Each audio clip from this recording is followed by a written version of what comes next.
একদিন পরই বিপিএল এর নিলাম। তার আগে বড় ব্রেকিং, নিলামের চূড়ান্ত তালিকা থেকে বাদ মোসাদ্দেক সৈকত, এনামুল হক বিজয়, আলাউদ্দিন বাবুদের নাম। আগেই জানা গিয়েছিল গেল বিপিএল এ ফিক্সিং এ অভিযুক্ত থাকা ক্রিকেটারদের নিলাম থেকে বাদ দেয়া হবে। নিলামের আগের দিন নতুন করে এক তালিকা প্রকাশ করেছে বিপিএল গভর্নিং কাউন্সিল, আর সেখানে সৈকত এবং বিজয়ের নাম দেখা যায়নি আলাউদ্দিন বাবুরও নাম। বিপিএল এর পুরনো ক্রিকেটারদের তালিকায় দেখা যায় 6 নম্বরে ছিল মোসাদ্দেক হোসেন সৈকত এবং 14 নম্বরে ছিল এনামুল হক বিজয়ের নাম। নতুন তালিকায় দেখা যাচ্ছে তাদের নাম সি ক্যাটাগরিতে নেই, তবে সেখানে যুক্ত করা হয়েছে আলিস আল ইসলামের নাম।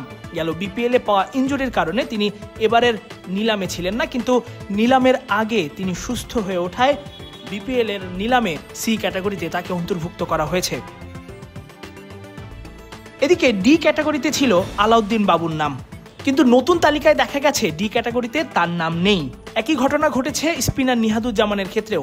ই ক্যাটাগরিতে তার নাম ছিল, কিন্তু ই ক্যাটাগরির নতুন তালিকাতেও তার নাম দেখা যায়নি। অন্যদিকে বিপিএল এর নিলামের তালিকা নিয়ে বেশ সমালোচনা হয়। ডি ক্যাটাগরিতে যুক্ত করা হয়েছে 9 ক্রিকেটারকে।